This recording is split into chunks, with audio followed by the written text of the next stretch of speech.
Track cycling. Fast, exciting, and more than a little dangerous. Demanding the impossible from cyclists and equipment alike as they speed around a banked oval in events called sprint and pursuit. It's intensely competitive. And if victory is to be placed within reach, competitors need science to take two wheels and a skilled athlete to the winner's podium. Welcome to the science of sports. In this episode, speeding into the frenetic world of track cycling, we'll meet Canadian Kurt Harnett, a world record holder and winner of 3 Olympic medals. President and co-founder of Cervelo, Phil White, whose company engineers bicycles that are among the finest racing cycles in the world. Dr. Greg Gannon, a leading sports scientist and vice president of the Canadian Sports Centre, Ontario.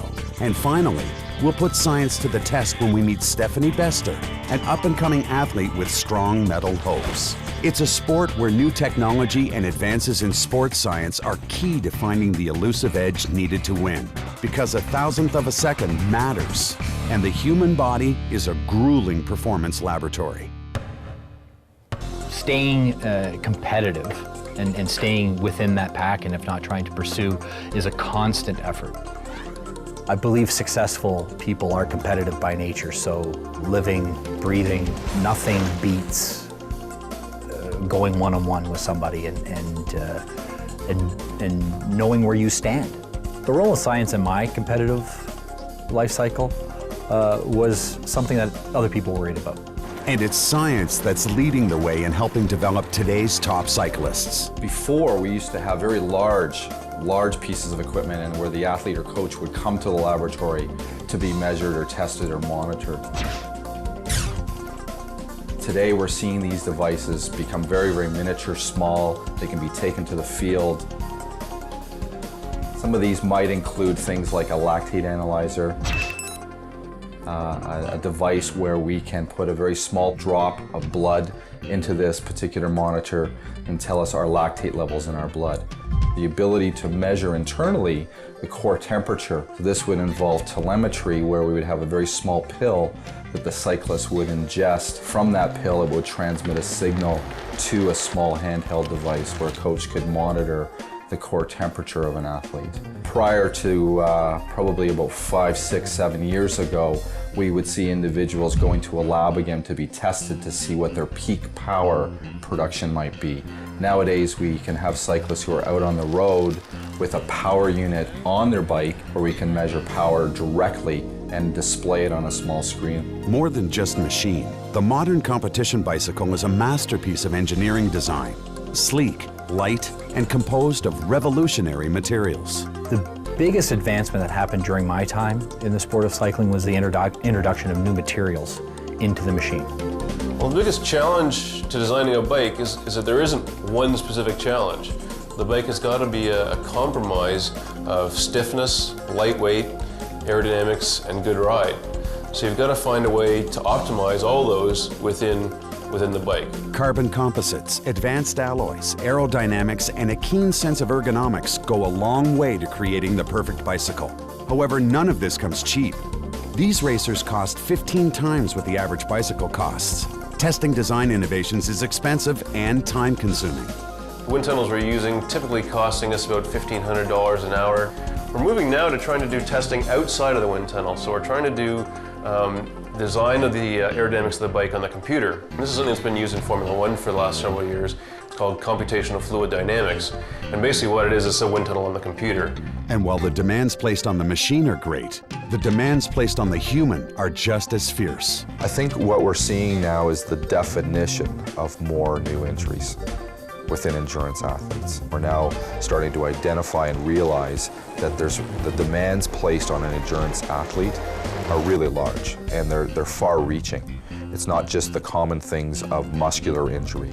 These are actually now process injuries, metabolic injuries. And this is an injury where within the muscle, the energy-producing part of the muscle, which is the mitochondria, responsible for aerobic metabolism or aerobic power, this particular structure can actually become injured. And we've seen that in Greg LeMond. His career supposedly was ended prematurely because of this type of an injury, where he was no longer able to process oxygen and produce the power required to stay at that elite level.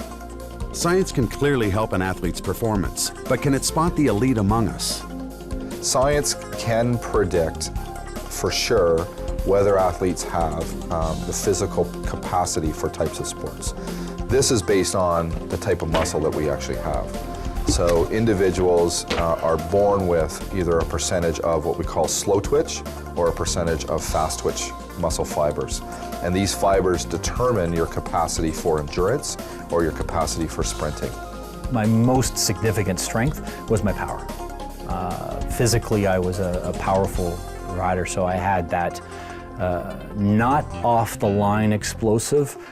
I had a mid-range explosiveness that really was my strength. So it was where I was able to take advantage of my opponents and exploit their weaknesses. The problem with that is that capacity is only one thing to reach the elite level, and we know there's so much more to becoming an Olympian than just your physical ability. So while the technology exists to give cyclists an edge and even identify the best ones, victory is never a sure thing. Even the most advanced athlete must be finely honed using the latest research into physiology and the benefits of world-class training that applies its principles. So if I'm the physiologist or sports scientist and I start working with a sport, I need to know what the absolute top competitor in the world looks like from a physical point of view. I'm not just talking about body shape and so on, I'm talking about their capacities. We then bring the cyclists in and we start to compare their capacities to that level. Secondly, then you got to be able to measure the athlete that comes into you and then gauge them against that top level competitor. Now you've identified their strengths and weaknesses. That's where sports science is really lending itself. It's creating a much clearer path for the athlete about what's required to reach the top. And then we develop obviously strategies to improve those capacities. Next, we'll meet Stephanie Bester, an aspiring competitive cyclist, and see if science can give her the edge she needs. I train about 12 hours a week. I've been working with Stephanie for about a year now, and I've seen her go from basically a neophyte on the bike, both on the road and the track, to one of our rising stars in Ontario. There's 2 or 3 times a week I go to weights. The goals for Stephanie would be this year to get her to nationals where she would medal. And then the rest of the week is cycling either on the trainer in the velodrome or on the road. Possibly make close to the time standard to attend the World Championships. Short-term goals are to improve my leg speed so I can get faster times on the track. Another aspect that she'll have to continue working on, both on and off the track, is the endurance. In the 2K, I'd like to get around 245 to 250, as my personal best is 252. That may not sound like a lot, but shaving off 2 seconds is no easy feat. Because it's not just a one-time deal when you're at events. So she has to have the endurance to be able to sustain doing it time and time again. We've asked Dr. Greg Gannon at the Canadian Sports Centre to come work with Stephanie so we can see if science can help her beat that personal best. When we have the track cyclist Stephanie come into the lab, she'll probably be doing about 3 or 4 different types of assessment. Now we get a standing of where Stephanie lies. What is her potential? Where is she now? How much more training does she need to do to actually attain a higher result?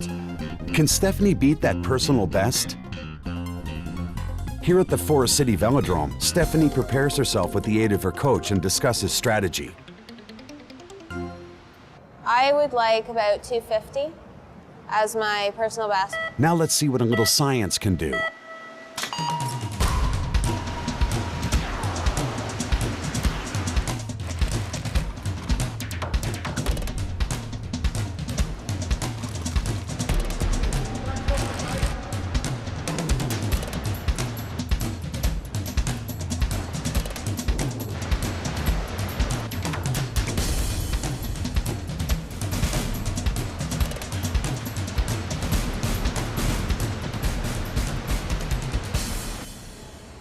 Dedication, hard work, and a world-class training program pays off. Stephanie beats her personal best with a time of 2:48, science put to the test, and it delivers for an athlete and coach with their goals clearly in view. And I believe by 2009 that she will be racing in the World Championships for Canada. Thanks for watching The Science of Sports. We've taken you from the field of play to the research center and back again. We don't settle for simply explaining the theories behind the science. We want to see if they work where it matters, here at the finish line.